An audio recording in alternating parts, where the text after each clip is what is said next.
ప్రార్థన చేసుకొని దేవుని వాక్యాన్ని ధ్యానించుకుందాం. పరిశుద్ధుడా, మహోన్నతుడా, నీకు స్తోత్రాలు. ఘనమైన నీ నామాన్ని స్తుతించి కీర్తిస్తున్నాం, హెచ్చిస్తున్నాం. ప్రభా, నువ్వు ఒక్కడవేనయ్యా గొప్ప దేవుడో, నీ ఒక్కడవే ఆశ్చర్య కార్యములు జరిగించేవాడు, నీ ఒక్కడవే మా పట్ల కార్యములు జరిగించగలిగిన దేవుడు అయ్యా. నేను ఆశ్రయిస్తున్నాం, నీ సన్నిధికి వస్తున్నాం, నీ పాదాల మీద పడుతున్నామయ్యా. నీ వాక్యాన్ని మేము ధ్యానం చేసుకోబోతుండగా మాతో సూటిగా తేటగా మాట్లాడండి. మానవ తలంపులు, మానవ జ్ఞానము, ఆలోచనలన్నీ కొట్టివేసి నీ సిలువ సువార్తను, నీ శ్రేష్టమైన మాటలను అయ్యా పరలోకపు సింహాసనం నుండి మాకు వినిపింపచేసి మహిమను పొందమని, కేవలం నీ నోటి పూరగా నన్ను వాడుకొనమని యేసునామమున ప్రార్థిస్తున్నాం తండ్రి, ఆమేన్. ఎంతమందికి ఆశలు ఉన్నాయండి? నాకైతే ఆశలు ఉన్నాయి. మీకున్నాయా? కొంతమందికి లేవు. కొంతమంది ఉన్న లోపల దాచుకొని నాకేమో ఆశలు లేవు అన్నట్లు కూర్చున్నారు కదండి. ఆశ లేని వాళ్ళని దేవుడు కూడా ఆశీర్వదించలేడంట. ఏంటండి? ఆశ లేని వాళ్ళని దేవుడు కూడా ఆశీర్వదించడు. నీకు ఆశ ఉండాలి. అయితే ఎలాంటి ఆశలు ఉండాలి? ఎలాంటి ఆశలు ఉండాలి? దేవుని వాక్యం సెలవిస్తుంది, ఆశ గల ప్రాణాన్ని తృప్తిపరుస్తాడు. ఆశ నెరవేరుస్తాడనే లేదండి, తృప్తిపరుస్తాడంట. దేర్ ఇస్ ఎ డిఫరెన్స్ కదండి. ఆకలి తీర్చడం వేరు, తృప్తిపరచడం వేరు. అవునా కదా? ఏ గడ్డి తిన్నా కడుపు నిండుతుంది, కానీ నీకు ఇష్టమైన ఆహారం తింటే ఏమవుతుంది? తృప్తి వస్తుంది. అవునా కదా? దేవుడు ఆశను నెరవేర్చేవాడు మాత్రమే కాదు, ఆశ గల ప్రాణాన్ని తృప్తిపరిచేవాడు. He satisfies the longings and desires of our heart. అందుచేత దేవుని బిడ్డలంగా మనం మంచి వాటిని ఆశించాలి, శ్రేష్టమైన వాటిని ఆశించాలి. అలాగని అమెరికా ప్రెసిడెంట్ అవ్వాలంటే అది అవుతుందండి? అవ్వదు కదండి. కొంతమంది లేనిపోని ఆశపడుతూ ఉంటారు, వ్యర్థమైన ఆశపడుతూ ఉంటారు, దేవుడికి ఇష్టం లేని ఆశపడుతూ ఉంటారు. కానీ దేవుని వాక్యంలో ఒక శ్రేష్టమైన వాగ్దానం చూపించి ముందుకు వెళ్తాను. సామెతల గ్రంథము 10వ అధ్యాయం 24వ వచనంలో ఒక చక్కని మాట వ్రాయబడింది. చూడండి, సామెతల గ్రంథం 10వ అధ్యాయము 24వ వచనం. భక్తిహీనుడు దేనికి భయపడునో అదే వాని మీదికి వచ్చును, నీతి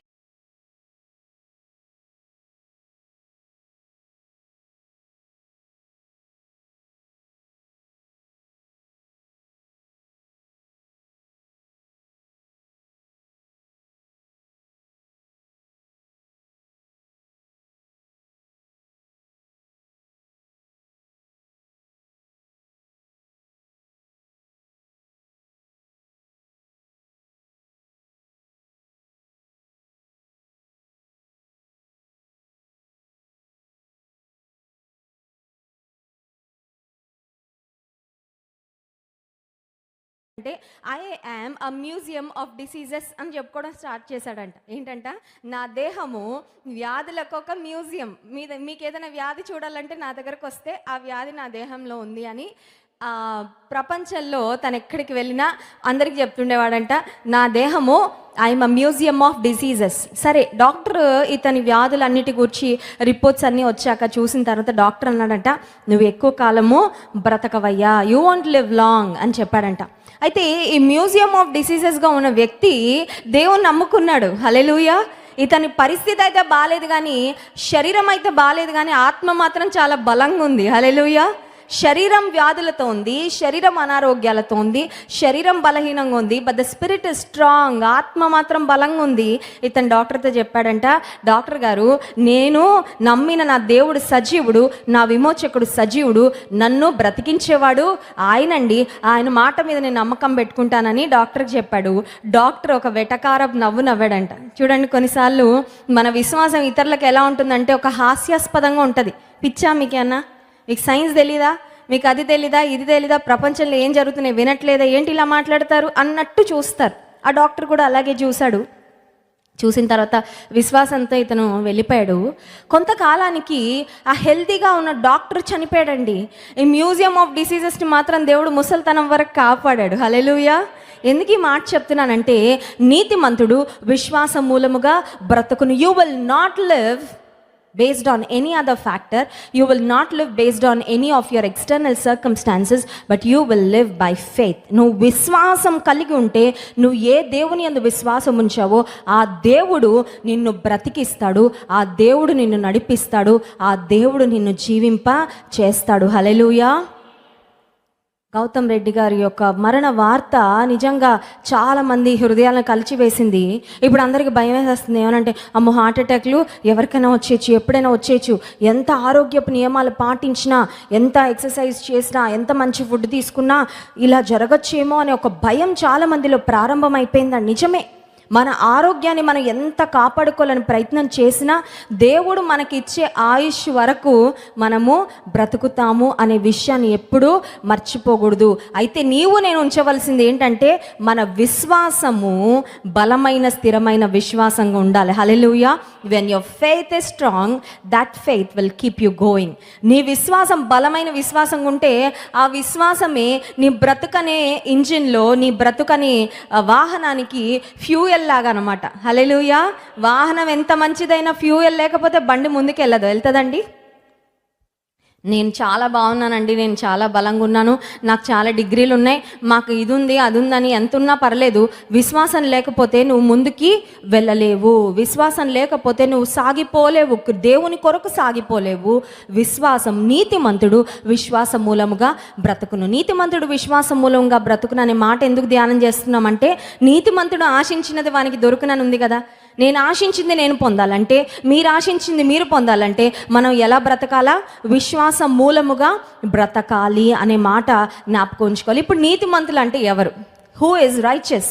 బైబిల్ సెలవిస్తుంది ఒక్కడు కూడా నీతిమంతుడు లేడంటండి. ఒక్కడు కూడా నీతిమంతుడు లేడు. పొలిటీషియన్స్ నీతిమంతులు కాదు, శాస్త్రవేత్తలు నీతిమంతులు కాదు, గొప్ప గొప్ప రాజులు నీతిమంతులు కాదు, అధికారులు నీతిమంతులు కాదు, ఎవ్వరు నీతిమంతులు కాదు. ఏ భేదము లేదు. అందరూ పాపము చేసి దేవుడు అనుగ్రహించి మహిమను పొందలేకపోతున్నారని బైబిల్ నిర్మోహమాటంగా చెప్తుంది.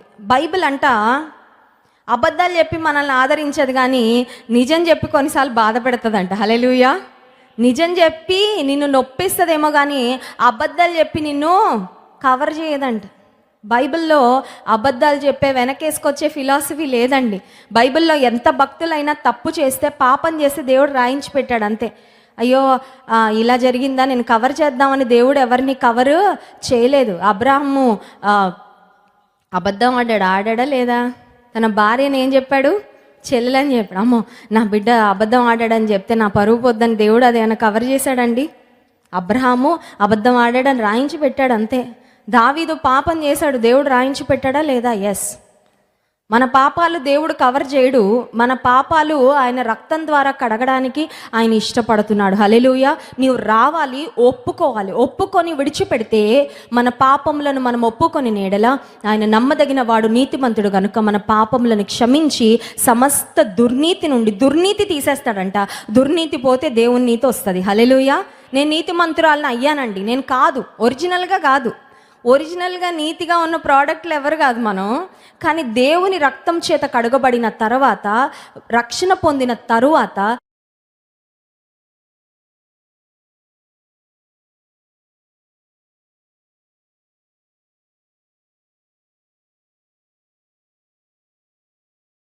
ఇప్పుడు క్రీస్తులో మనల్ని నీతిమంతులుగా చేశాడు. పుట్టినప్పటి నుంచి ఎవరు నీతిమంతులం కాదు. మనం చేసిన మంచి కార్యాలను బట్టి, పుణ్యకార్యాలను బట్టి, చారిటీస్ని బట్టి మనం నీతిమంతులుగా అవ్వము.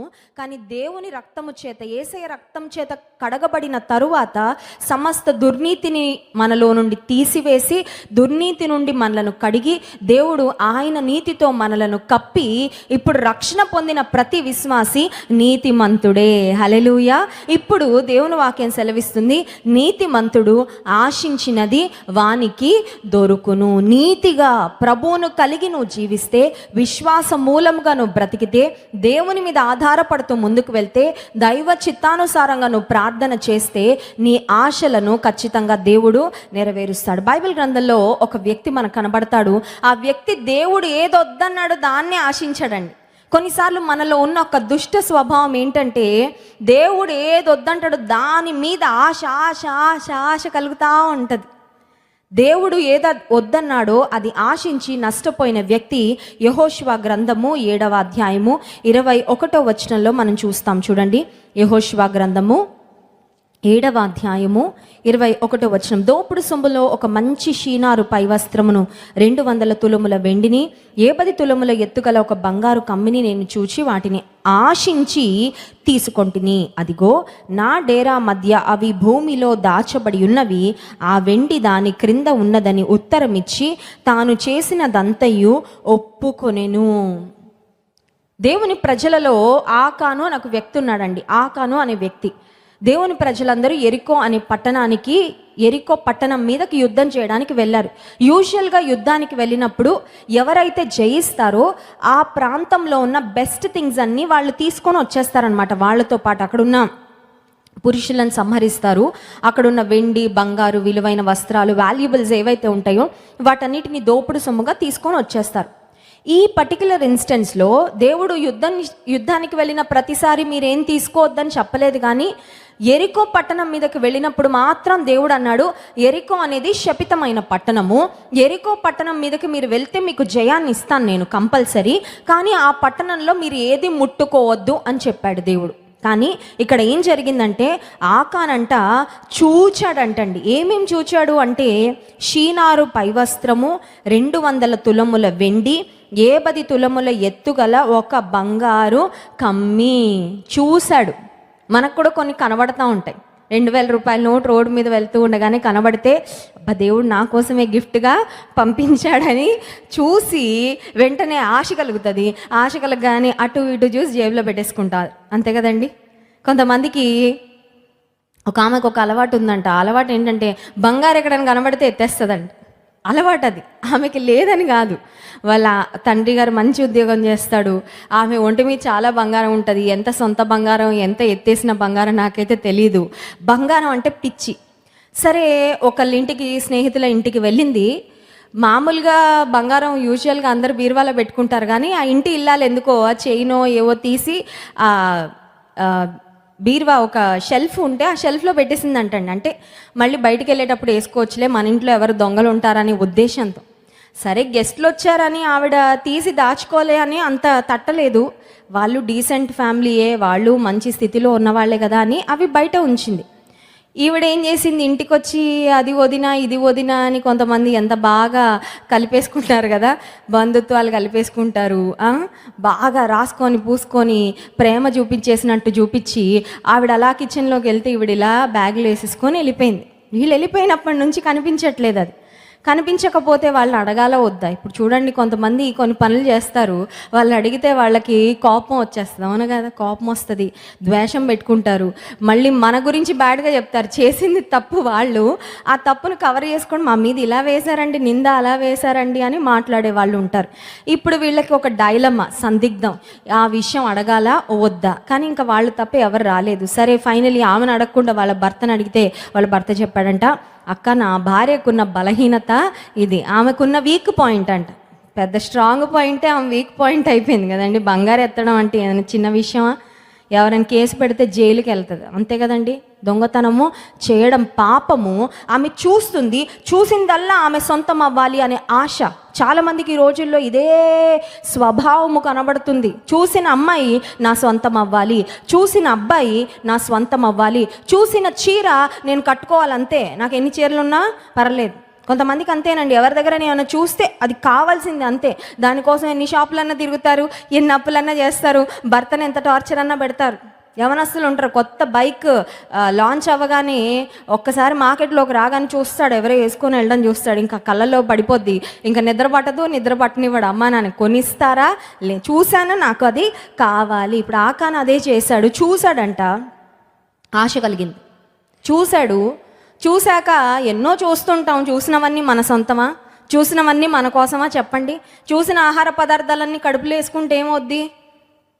పాడైపోద్ది, కడుపు జబ్బు వచ్చేస్తుంది, అంతేనా? ఆరోగ్యము పాడైపోద్ది.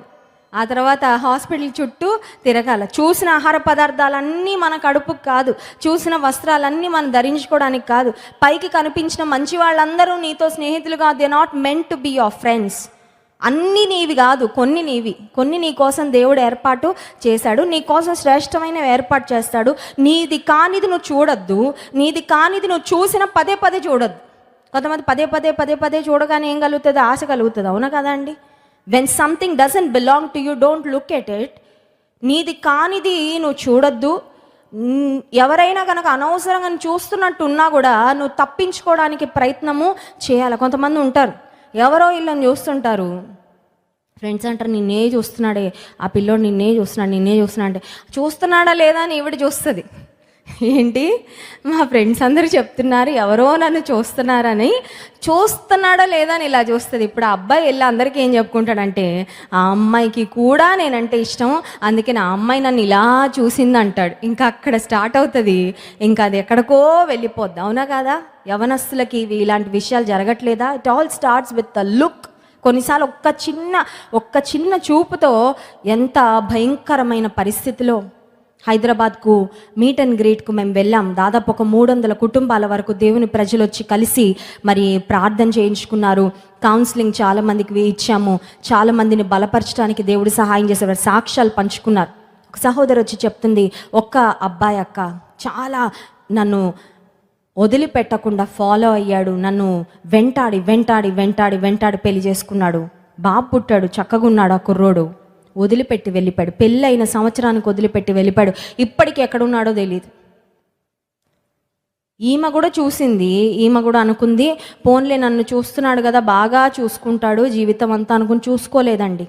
మోజు తీరే వరకే చూశాడు. మోజు తీరాక పెళ్ళి చేసుకున్నాడు కానీ అన్యాయం చేసి వెళ్ళిపోయాడు. ఆ అమ్మాయి ఒంటరిగా తన కుమారుని పెంచుకుంటుంది, కడుపు కట్టుకొని పెంచుకుంటుంది. I'm sure she is facing so many struggles.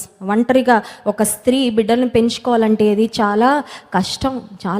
యవనకాలం చిన్న అమ్మాయి, వయసులో కూడా చాలా చిన్నది. ఎందుకు ఈ మాటలు చెప్తున్నానంటే ఏం చూస్తున్నావో చాలా ముఖ్యం. ఎవరు చూస్తున్నారో కూడా నేను చూసుకో. ప్రభువుని అడుగు, ప్రభువా నీ చూపు తప్ప ఎవరి చూపు నా మీద పడొద్దని ప్రార్థన చేసుకో. హల్లెలూయా.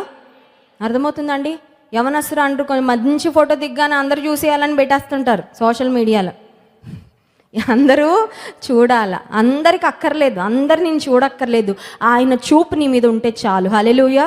దేవుని చూపు నీ మీద ఉంటే చాలు, దేవుని కనుదృష్టి నీ మీద ఉంటే చాలు, అది చాలు అంతే. నీ బ్రతుకు బాగుపడడానికి, నువ్వు ఆశీర్వాదం పొందడానికి ఆయన చూపు నీ మీద ఉంటే చాలు. ఆకానంట బంగారం, వెండి, షీనారు వస్త్రం అంట ఇవన్నీ చూశాడు. చూసిన తర్వాత ఆశించిన తర్వాత వాటిని తీసుకున్నాడంట.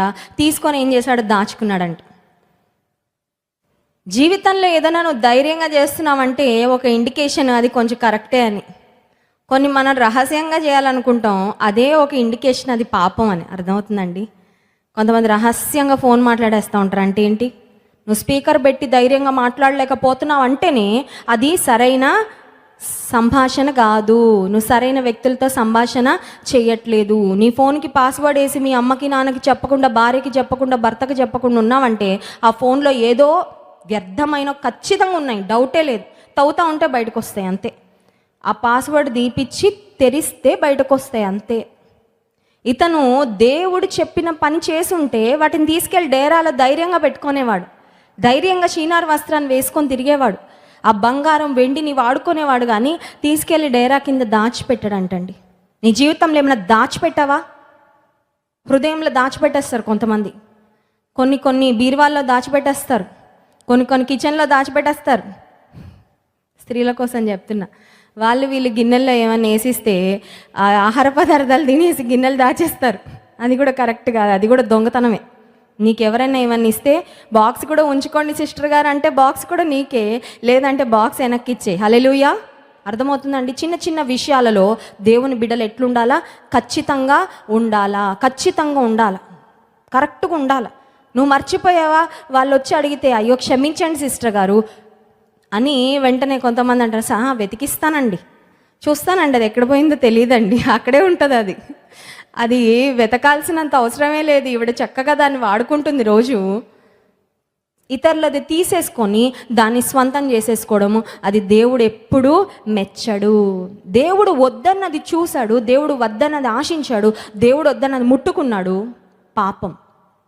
దేవుని ప్రజలు హాయి అనే పట్టణం మీదకి యుద్ధానికి వెళ్తే యెరికో అనే పెద్ద పట్టణం మీద దేవుడు జయమిచ్చి హాయి అనే చిన్న పట్టణం మీదకి వెళ్తే ఓడిపోయారండి దేవుని ప్రజలు. యెహోషువ దేవుని సన్నిధిలో అడుగుతున్నాడు, ప్రభువా ఎందుకు ఈ ఓటమి వచ్చింది మాకు?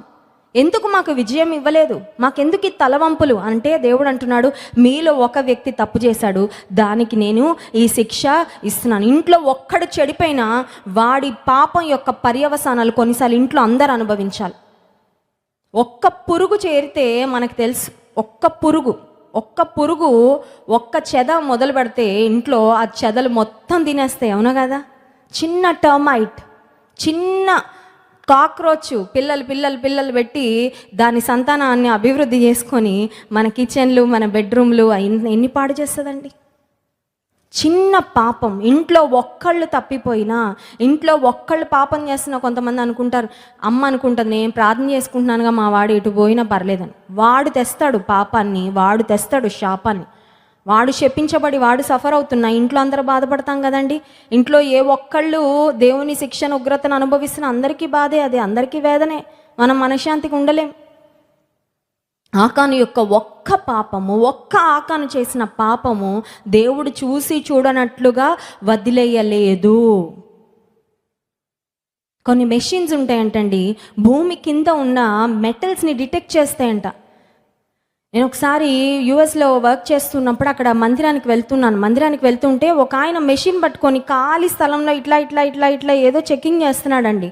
నాకు అర్థం అవ్వలేదు. ఆ మెషిన్తో పోనీ ఏమైనా తవ్వుతున్నాడంటే తవ్వట్లేదు, ఏం చేస్తున్నాడు నాకు అర్థం అవ్వలేదు. అది అలాంటి పరిస్థితి నేను ఎప్పుడు చూడలేదు. అప్పుడు మా ఫ్రెండ్స్ని అడిగాను, నేను ఏం చేస్తున్నాడు ఆయన అంటే, భూమిలో కొన్నిసార్లు కొన్ని మెటల్స్ ఉంటాయి, అది బంగారు అవ్వనియండి, కొంతమంది బంగారు వస్తువులు పడేసుకుంటారు, కొన్ని సిల్వర్ అవ్వనియండి, లేకపోతే ఏదైనా విలువైన ఓర్స్, ఏదైనా మెటల్స్ భూమిలో ఉంటే ఆ మెషిన్తో వెతికినప్పుడు ఆ మెషిన్ సౌండ్ వస్తే అక్కడ ఒక మెటల్ ఏదో ఉందని తెలిసి వాళ్ళు తవ్వి బయటకు తీస్తే కొన్నిసార్లు చాలా విలువైన గనులు బయటపడతాయంట, కొన్నిసార్లు కొన్ని విలువైన వస్తువులు దొరుకుతూ ఉంటాయి, అందుకొరకు వెతుకుతున్నాడు అని.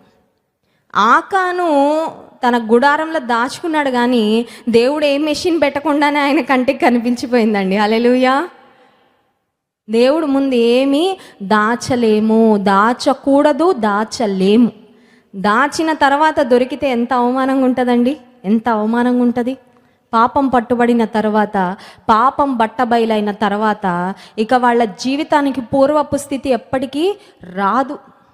ఒక దొంగ పట్టబడిన తర్వాత, ఒక వ్యక్తి జైలు పాలైన తర్వాత తిరిగి ఇంటికి వచ్చిన విడుదలయ్యి అతనికి పూర్వపు ఘనత ఉంటుందా, అతనికి పూర్వపు మర్యాద ఇస్తారా సమాజంలో? ఇవ్వరు.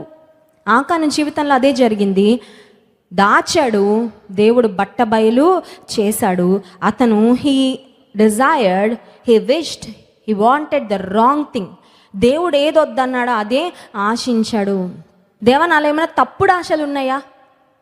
తప్పుడువి ఆశిస్తే అవి నాకు వచ్చిన వాటి వలన నాకు లాభం ఉండదు, నష్టమే ఉంటుంది, అవునా కదా? దేవుడు వద్దు అన్నది మనం ఆశించి వెంటాడి తెచ్చుకున్న దాని వలన మనకి ఆశీర్వాదము ఉండదు. మనది కానిది మనం ఆశించి తెచ్చుకున్న మనకు ఆశీర్వాదము ఉండదు.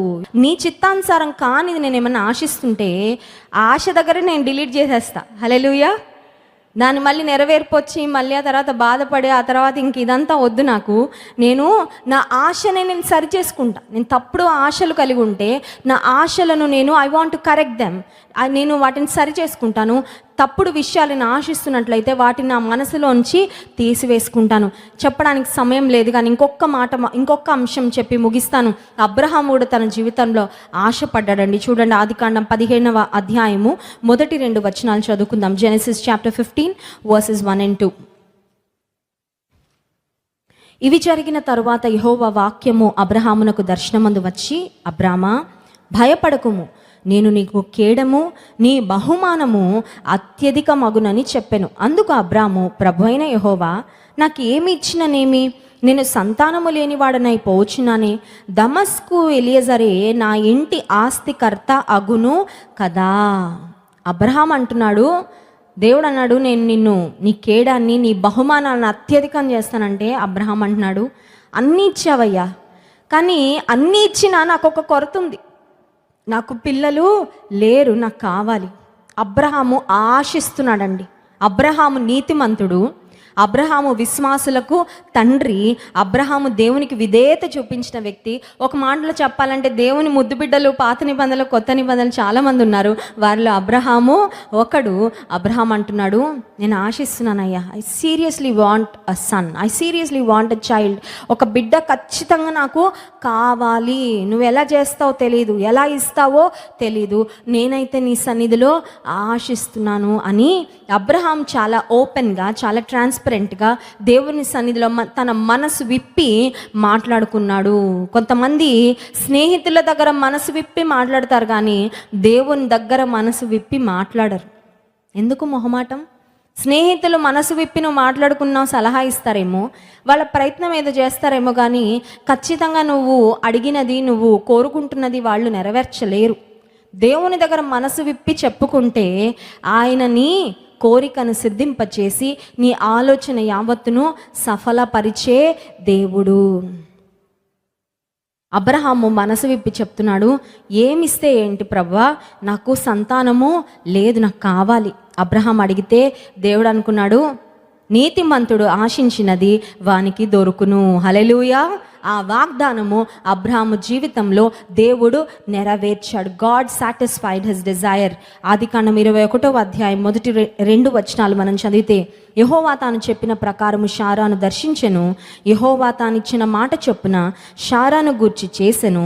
ఎట్లనగా దేవుడు అబ్రహాముతో చెప్పిన నిర్ణయ కాలములో షారా గర్భవతి అయి అతని ముసలితనమందు అతనికి కుమారుని కనెను. దేవుడు చెప్పినట్లుగా నిర్ణయ కాలంలో ముసలితనమందు ఆశీర్వాదాన్ని ఇచ్చాడు. నీ ప్రార్థనకి ఎక్స్పైరీ డేట్ లేదు. హల్లెలూయా.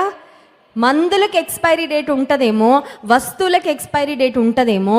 కొన్ని వస్తువులు ఇంతకాలం పనిచేస్తే ఇంకెందుకంటే పనిచేయవు. కొన్ని వస్తువులు చూడండి, బాగా వాడేసిన తర్వాత మెకానిక్ దగ్గర తీసుకెళ్తా అంటారు, ఇది రిపేర్ అవ్వడానికి అయ్యే ఖర్చు కరెక్ట్గా ఇంకో కొత్త వస్తువు కొనడానికి ఎంత అవుతుందో అంత అవుతుందని అంటారు. అంటే అర్థం ఏంటంటే ఎక్స్పైర్ అయిపోయింది, ఇంకా పడేయండి, కొత్త వస్తువు కొనుక్కోండి. వస్తువులకి ఎక్స్పైరీ డేట్ ఉంటుందేమో, ఆహార పదార్థాలకు ఎక్స్పైరీ డేట్ ఉంటుందేమో, మెడిసిన్స్కి ఎక్స్పైరీ డేట్ ఉంటుందేమో, కానీ నీ ప్రార్థనలకు మాత్రం ఎక్స్పైరీ డేట్ ఉండదు. హల్లెలూయా.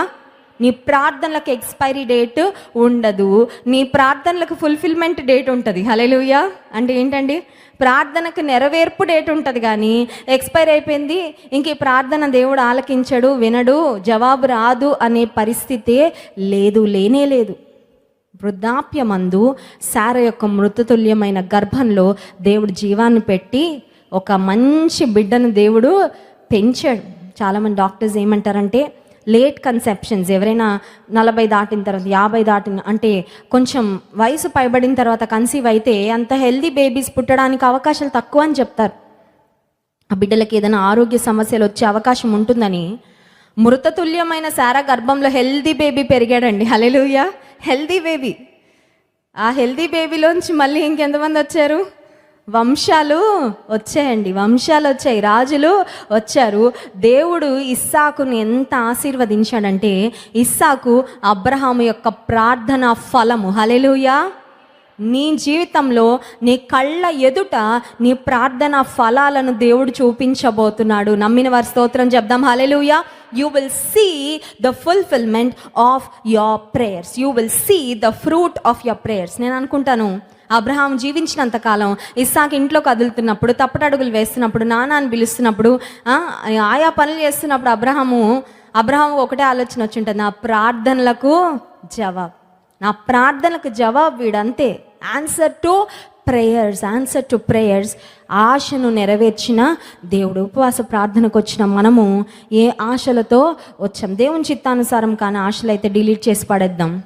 దేవుని చిత్తానుసారమైన ఆశలైతే విశ్వాసంతో గట్టిగా అడుగుదాం. ఇందాక పాట పాడాము, ప్రార్థన శక్తి అంటే ఏంటంటే, ఎట్లా ప్రార్థన చేయాలో నాకు నేర్పించాయి, గోజాడే శక్తి నాకు ఇవ్వు, ప్రార్థనలో పోరాడే శక్తి నాకు, వాళ్ళకి వీళ్ళ మీదకి వెళ్ళి మౌత్ పవర్ చూపించే శక్తి కాదు, ప్రేయర్ పవర్ నాకు ఇవ్వు ప్రభు అని. హల్లెలూయా. కొంతమందికి మౌత్ పవర్ ఉంటుందండి, వాళ్ళ నోటితోనే అందరినీ కంట్రోల్ చేసేద్దాం అనుకుంటారు, వాళ్ళు వెళ్ళిపోతారు నరకానికి. నీ నోటితో నువ్వు ఎన్ని బూతులు మాట్లాడినా, నోటితో అసభ్యంగా మాట్లాడి నోటికొచ్చినట్టు మాట్లాడితే నీ నోటి మాటలను బట్టి నువ్వు తీర్పులోకి వెళ్తావు. కానీ నీ నోటి ద్వారా దేవునికి ఇష్టమైన ప్రార్థనలు చేస్తే, నీ అవసరాలన్నీ నీ నోరు తెరిచి నీ పరలోకపు తండ్రికి చెప్పుకుంటే ప్రార్థన ఫలాన్ని పొందుకుంటావు, ప్రార్థనలకు జవాబు పొందుకుంటావు, నీ ఆశలు దేవుడు నెరవేరుస్తాడు. కళ్ళు మూసుకోండి, ప్రార్థన చేసుకుందాం. పరిశుద్ధుడానికి వందనాలు. నీతిమంతుడు ఆశించినది వానికి దొరుకునని నీ వాక్యం ద్వారా మీరు మా జ్ఞాపకం చేసినందుకు వందనాలయ్యా. నీ చిత్తానుసారం కానీ ఆశలు మేము విడిచిపెట్టాలని ఆశిస్తున్నాం ప్రవ్వా. వద్దయ్యా, నీవు వద్దన్నది మాకొద్దు ప్రవ్వా. నీవు మాకు ఇవ్వద్దనుకున్నది మాకు వద్దయ్యా. ఒకవేళ నీ చిత్తానుసారం కానీ ఆశలు ఏమైనా ఉంటే మా మనసులో వాటిని తీసే ప్రవ్వా, కొట్టేనాయన. ఎందుకంటే అవి పొందుకున్నా మాకు నష్టమే, కష్టమే. ఏవి ఆశించాలో వాటిని ఆశపడడానికి, మా ఆశలకు, మా ప్రార్థనలకు జవాబు నీవే యేసయ్యా, నీవే అని నిన్ను స్తుతిస్తూ నీ వైపు చూస్తున్నాం. నిన్ను స్తుతించి ఆరాధించబోతుండగా ఆరాధన ఆత్మతో మమ్మల్ని నింపండి. యేసు నామమున ప్రార్థిస్తున్నాం తండ్రి, ఆమేన్.